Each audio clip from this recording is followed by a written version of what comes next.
the red kangaroo. With skills shaped by millions of years of evolution, this time it's brought a knockout punch, a devastating drought. As thousands succumb to dehydration and starvation, one remarkable kangaroo may be on the ropes. Can he make it through hell on earth? Or is this one fight even the red kangaroo can't win?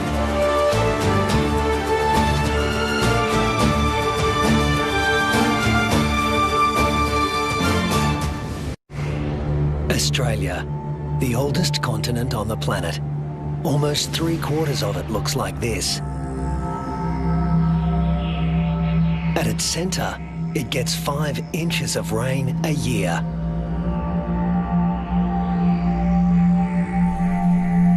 The mercury can hit 110 degrees Fahrenheit.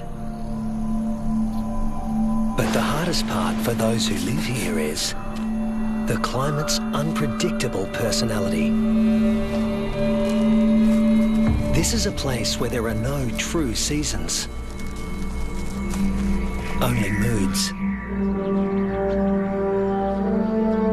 To make it here, you need to be able to roll with the punches and shift gears in a hurry.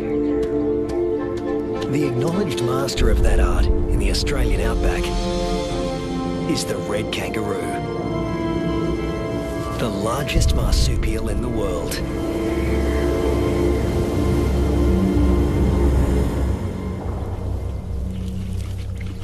This female is pregnant. Red kangaroo females are almost always pregnant. They've evolved to adapt their reproductive systems to the unpredictable whims of the environment.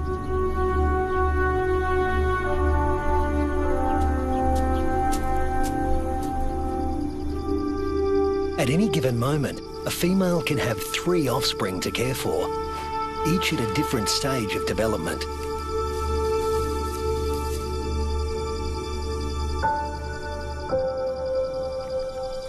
This is number 1, the peanut. After 33 days developing in the womb, the newborn emerges as a blind, hairless, pink creature, roughly the size of a peanut. We call him Rusty. There's virtually no sign of the powerful hind legs we all associate with the kangaroo. He uses his arms to make the grueling trek up the belly to his mother's nipple, guided solely by instinct and smell.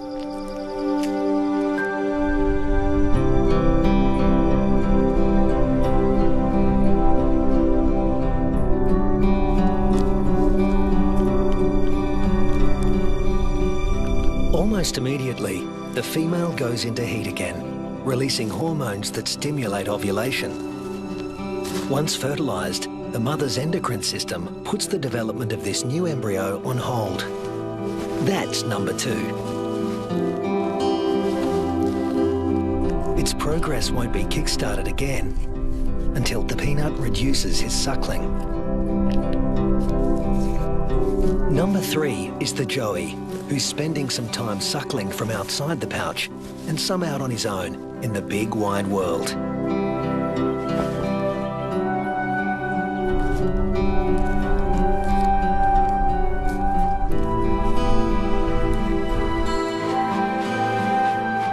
The female is a living assembly line of young at various stages of development. But when times are hard, the system has to be ruthless. She will cut off nutrition to the peanut in her pouch, and when it dies, she'll restart the embryo's development to take his place.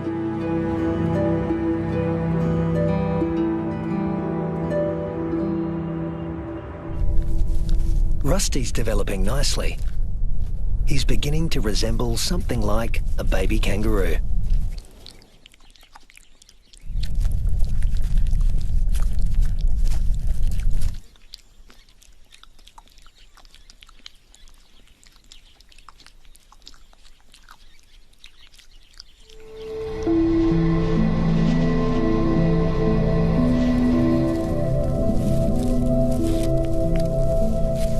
Now 3 months old, he can hear all the sounds of the world he'll soon be inhabiting.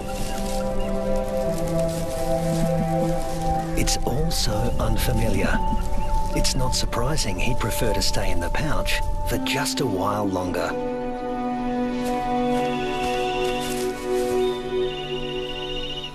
There's plenty of food around now, so Rusty's mum makes the most of the good grazing. She doesn't eat.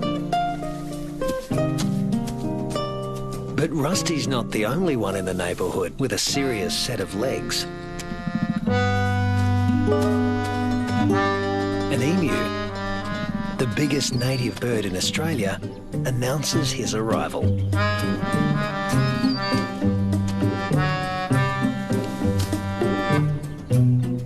His skirt of feathers absorbs 80% of solar radiation, leaving the skin underneath cool.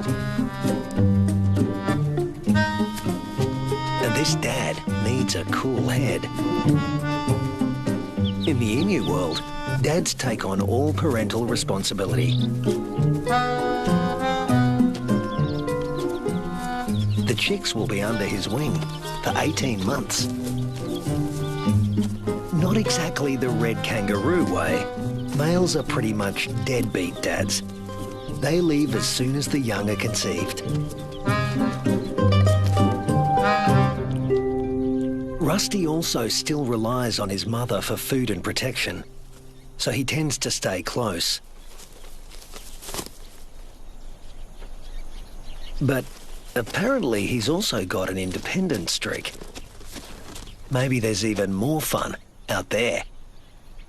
Soon he leaves the rest of the mob and is in uncharted territory. Not a good place for a baby kangaroo to be.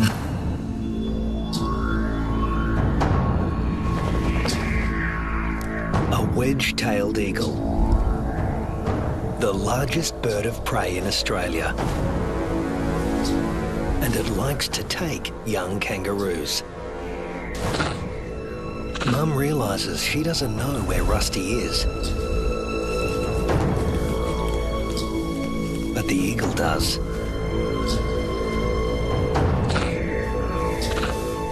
Rusty's big ears and instincts tell him something's not right, but he's too young and inexperienced to know what it is.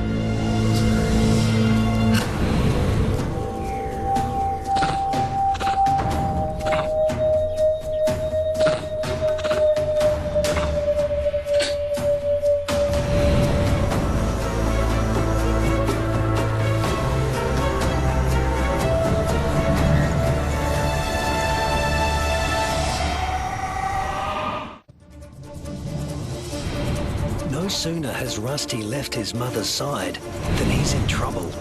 With the bone-crushing power of her talons, the eagle could seize Rusty and drag him to his death.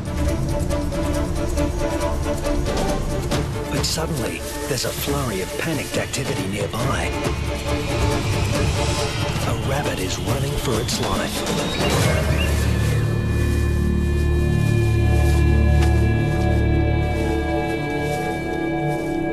Luckily for Rusty, there was easier prey to be had. This time,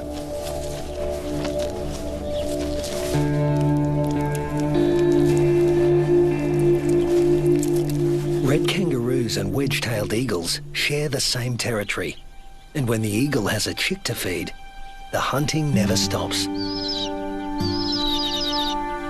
More than 10% of the eagle's diet is kangaroo.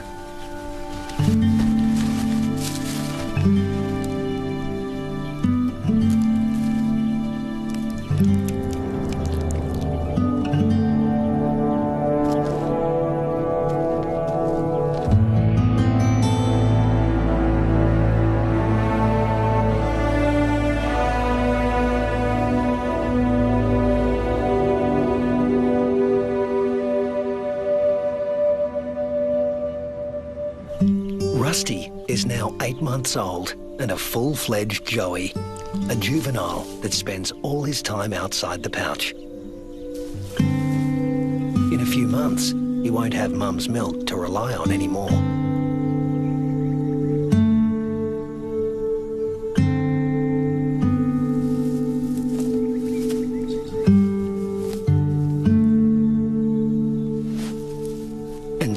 will start tapering off his milk supply because there's another bun in the oven and it needs the nutrition.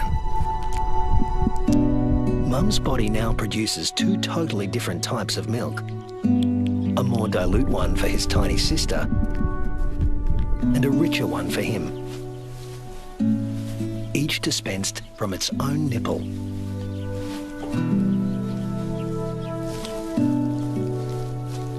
But males like Rusty are about 10% larger at weaning than the average female and are heavy drinkers.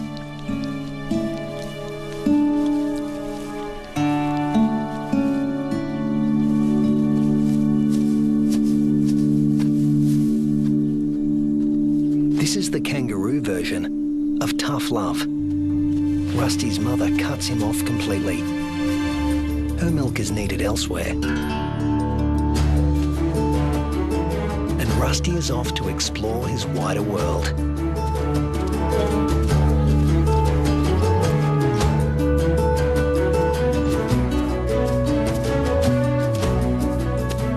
Before long, he happens on another group of kangaroos.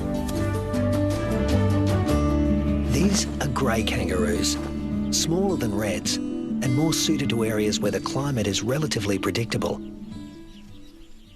They don't conserve water as well as reds and prefer the shade of the wooded areas on the desert's edge. Rusty is apparently a new experience for them as well. It's like a get-together with distant relatives you've heard of but never met. Slightly awkward.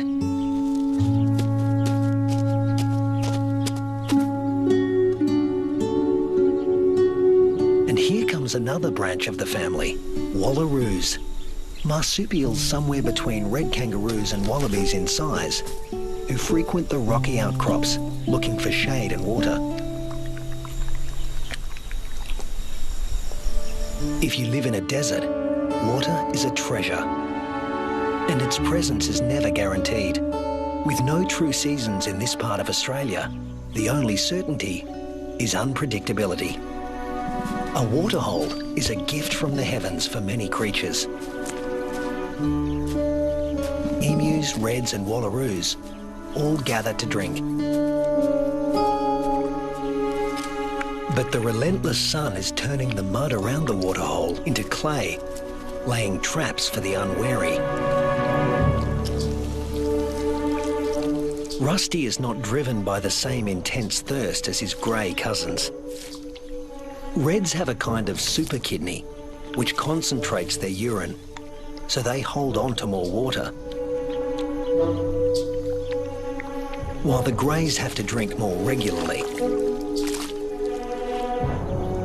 Their thirst sometimes drives them to unwise decisions.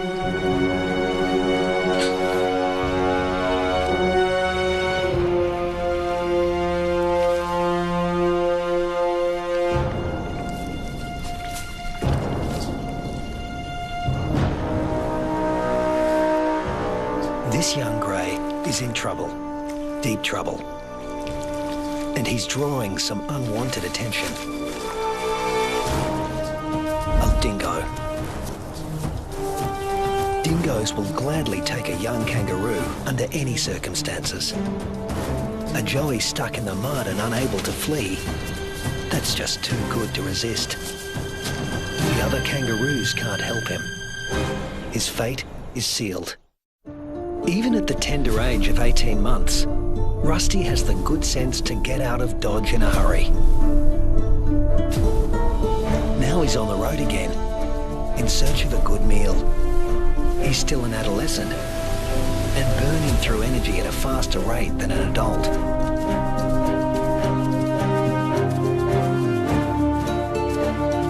Kangaroo mobs can number in the hundreds, but this one is relatively small.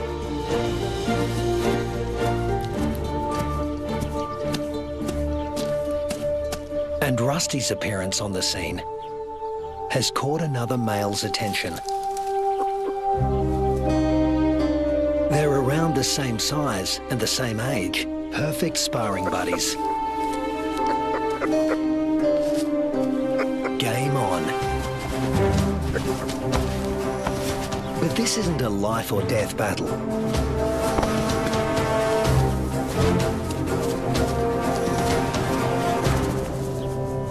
What they learn here will be crucial in later life, when the stakes are higher.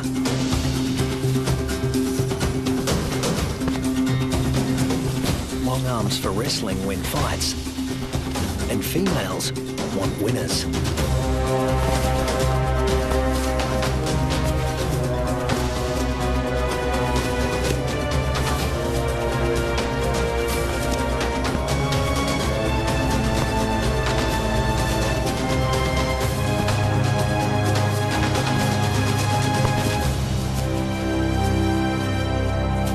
Rusty doesn't come out on top this time, but the boxing experience is invaluable.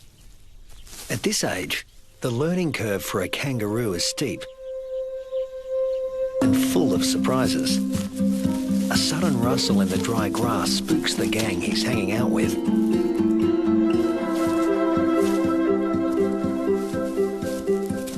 But Rusty's the curious type. A shingle-backed lizard, heavily armoured and with a thick tail that looks a lot like its head. Thus its other name, the two-headed skink.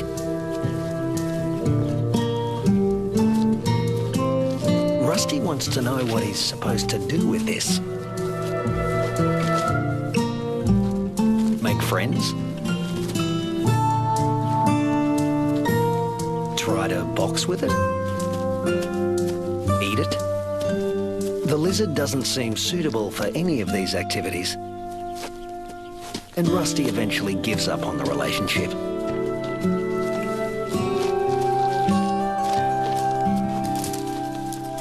This part of the Central Australian outback has been hot and dry for weeks.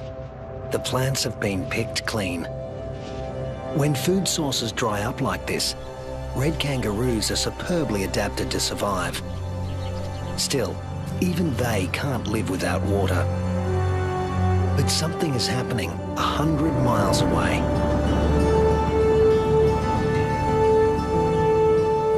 Where the sky has opened up and torrential rains are soaking the parched earth. These waters will end up in the Channel Country and be funneled inland hundreds of miles away from their origin. The channels are dry now, but because the region is low-lying, they won't be for long.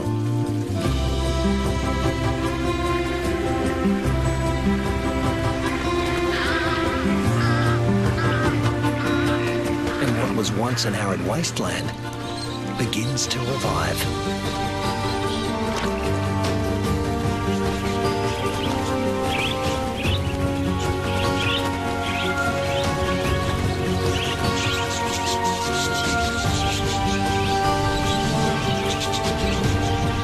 The swirling flocks of budgerigars to the dingo mum and her pups, all are drawn to the life-giving waters. The young eagle flexes its new feathers.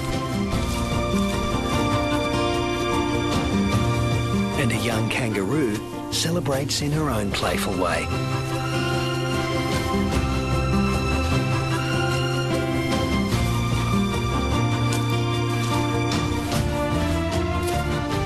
Are water guzzlers, and adults can drink up to 4 gallons a day.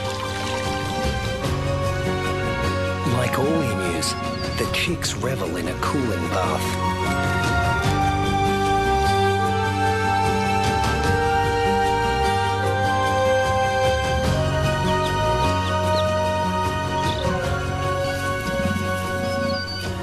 There are some 500,000 emus roaming around the outback, browsing on fruits and seeds.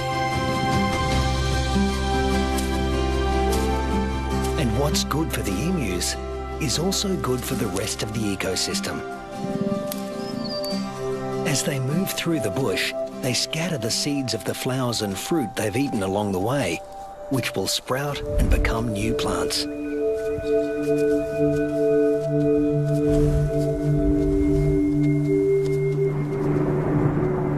The weeks turn into months. Get where they want to go. Unfortunately, sometimes, especially when they're inexperienced, they get someplace they really don't want to be.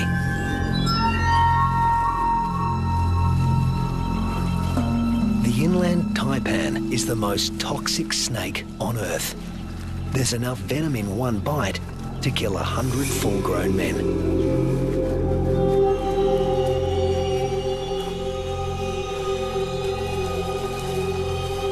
And it specialises in killing mammals.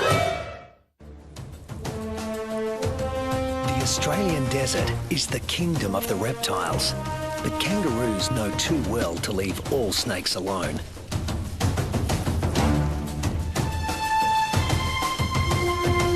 Brown snakes kill more humans than any other snakes in Australia.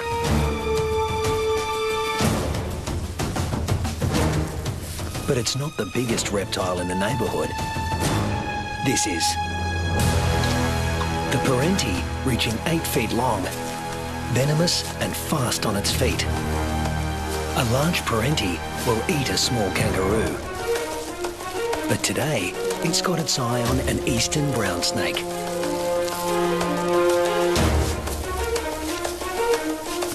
The forked tongue of the parenti follows the brown snake's chemical scent trail and leads him to an abandoned burrow. A burrow with only one entrance. With a parenti in the picture, a sanctuary can easily become a death trap.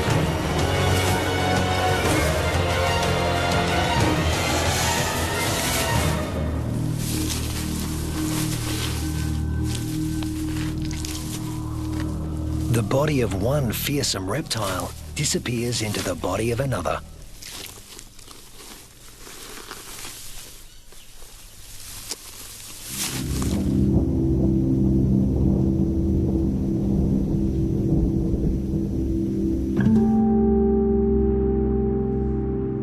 The months roll on, and Rusty has grown in both size and experience.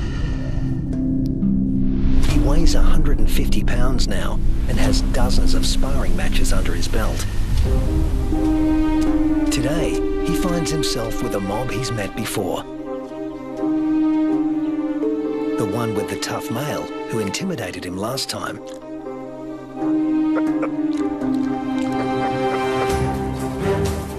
But that was 5 years ago, and Rusty's not running away this time.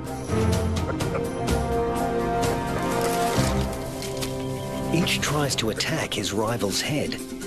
Each instinctively keeps his own head back out of range.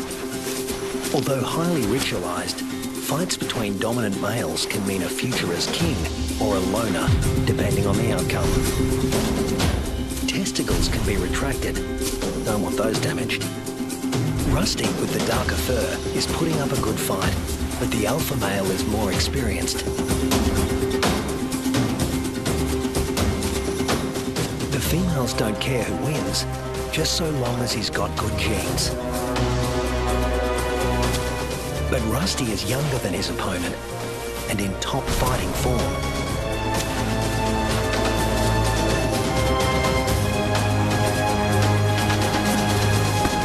Finally, the king goes down. Now the mob is paying attention.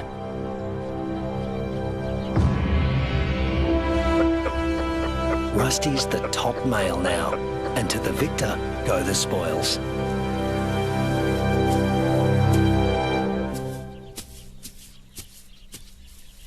His first choice is this female, though he needs to give her urine the sniff test to make sure she's ovulating.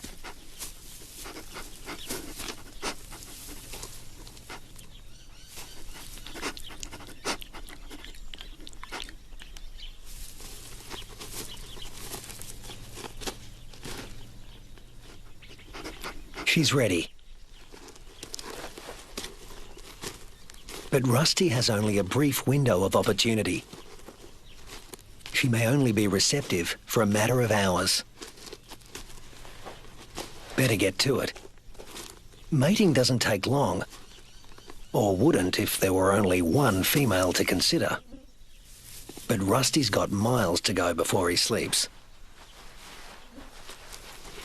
He's King Kangaroo now, and in addition to regular mating duties, he'll have to fend off other young roos who'd like to knock him off his throne, just as he did his predecessor. But that's not all Rusty has to worry about. The temperature is soaring and the land is drying out. Evaporation is sucking the life out of everything, flora and fauna alike. You can never tell when the weather will change, only that it will. And that's the origin of some of the red kangaroo's most amazing adaptations. They're masters of heat regulation.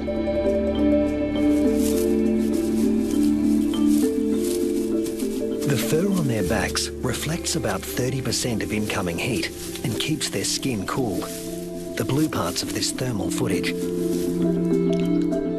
Spreading saliva over their forearms cools the blood, which has been brought close to the skin surface via a dense cobweb of capillaries.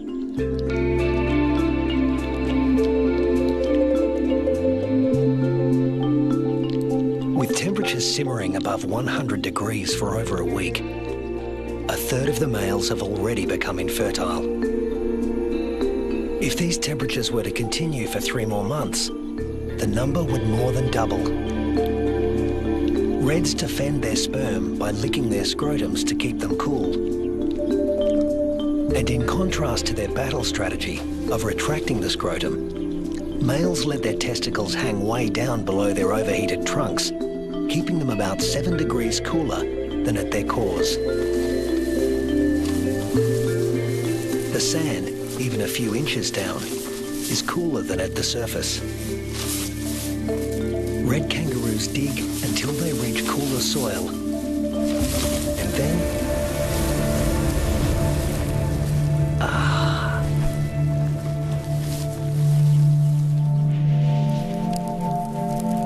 it hasn't rained in months now.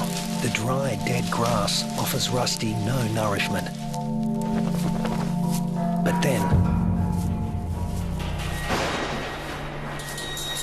unfortunately, these are dry electrical storms. No rain will come from them. But something else will. Something worse than hunger.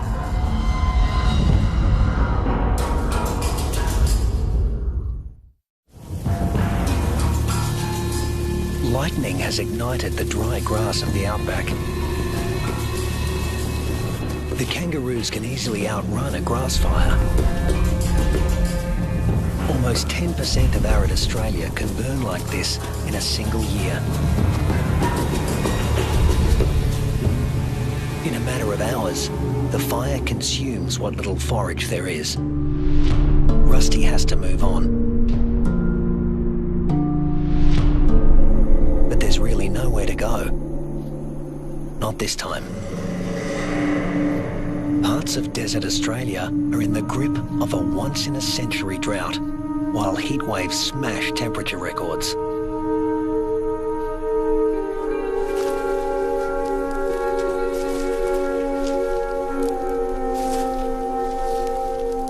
Nothing that lives here has ever experienced anything like it, Rusty included.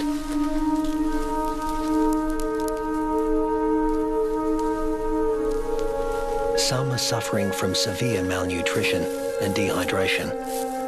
But if anyone can survive this, it's a red kangaroo. Human bodies are about 60% water. Rusty's is over 70%. Even in a heat wave like this, he can survive levels of dehydration that would kill most humans.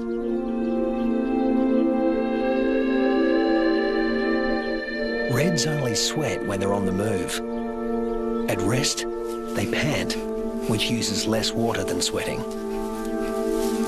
Raising their breathing rate to over 200 breaths a minute reduces their deep body temperature and cools their brains. And of course, they cover their limbs in cooling saliva. But there's a price to pay. Licking uses up precious water. If the drought continues much longer, this form of cooling will be too costly. The kangaroos stay under whatever shade they can find. When times get this tough, females switch off their milk supply. Maternal instinct is strong, self-preservation is stronger. Unweaned offspring outside the pouch are the first to die, and the young in the pouches are next. As it dies, the female reactivates her waiting embryo, but if the drought persists, it too will die, and she will stop reproducing altogether. Even Rusty, one of the strongest, is in trouble. In these conditions, the males are the first to succumb, especially the largest, who, like Rusty, need more food.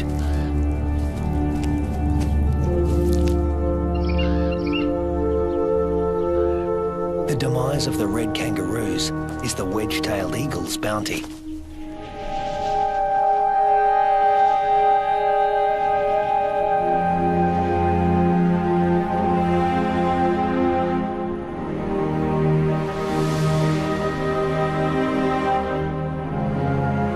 And it's not just the kangaroos that are suffering. The drought is taking its toll everywhere. Predators turn on each other to protect a tiny piece of rancid meat.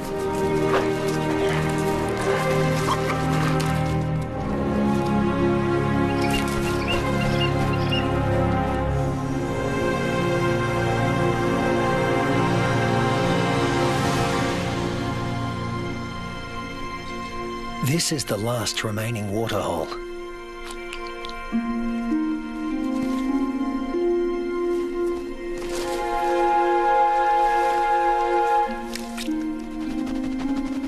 It's stagnant and salty.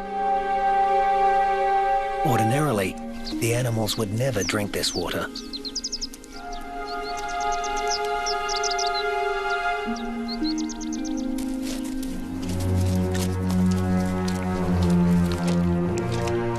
But desperation drives them. The drought makes for uneasy bedfellows.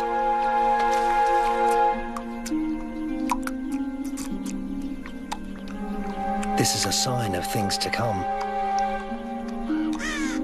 Heat waves in Australia are becoming hotter and more frequent.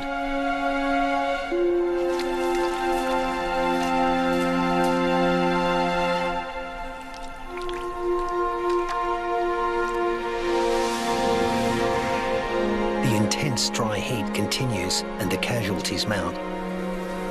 Among them are many of Rusty's offspring. In some parts of these desolate lands, drought can kill 8 out of every 10 kangaroos.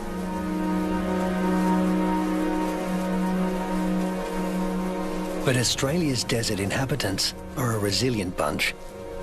After all, these may have been the hottest temperatures for the last 100 years. But these species have successfully weathered the climate for tens of thousands of years.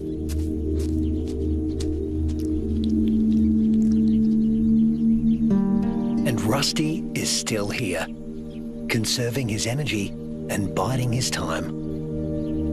A change is going to come. It always has. After 12 months of merciless drought, the landscape is dotted with the remains of those that couldn't hang on any longer. But in the Australian outback, all bad things come to an end. Eventually. Thunderclouds are gathering in the distance. Rusty seems to sense a change in the weather. Somewhere there is rain, and where there is water, there will also soon be food.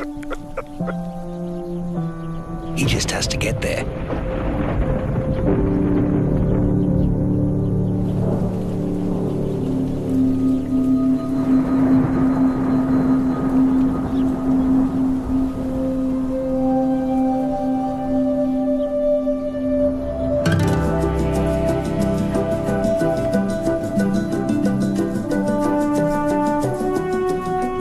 With what remains of his ebbing strength, Rusty heads in the direction of a storm.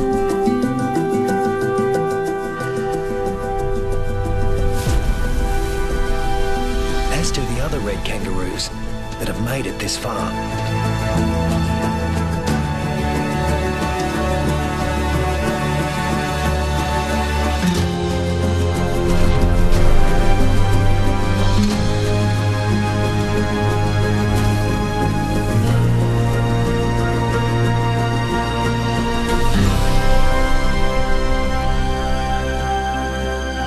When Rusty reaches the area watered by the storms, he finds a world restored by rain.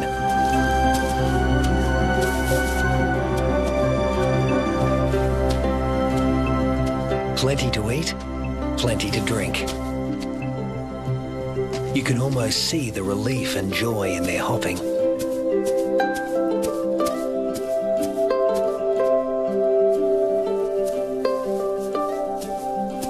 They will stay here and take in the nourishment. In only a few weeks, males and females will have their health restored, and soon they'll be ready to reproduce once again.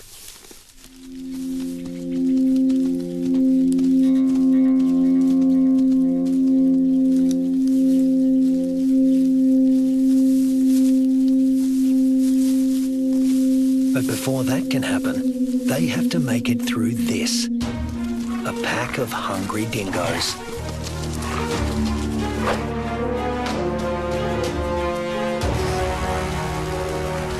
Hunting in a pack more than doubles a dingo's success rate. Normally, they go for the weakest kangaroos in the group. But a pack of this size can take down something bigger. Something like Rusty.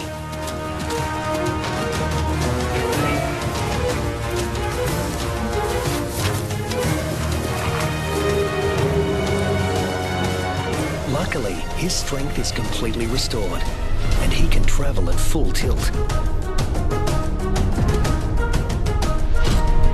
Rusty doesn't accelerate by bounding faster, but by bounding further. He lengthens his leaps, at times covering 25 feet in a single bound.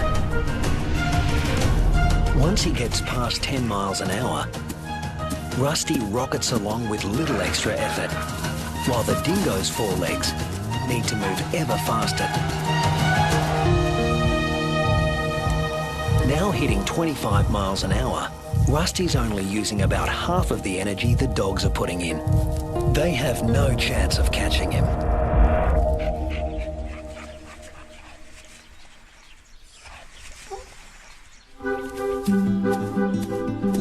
Now Rusty can turn his attention to replacing the offspring lost to the drought.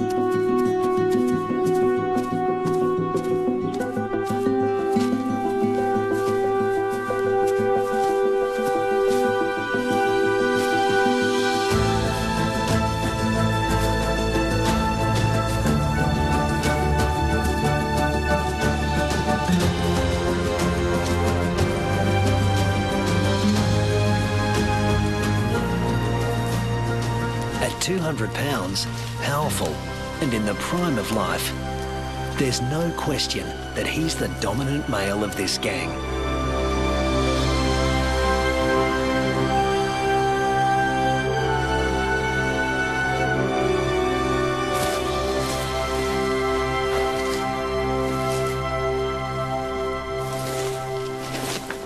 The young he fathers will need an advantage to survive a world as harsh and unpredictable as this one.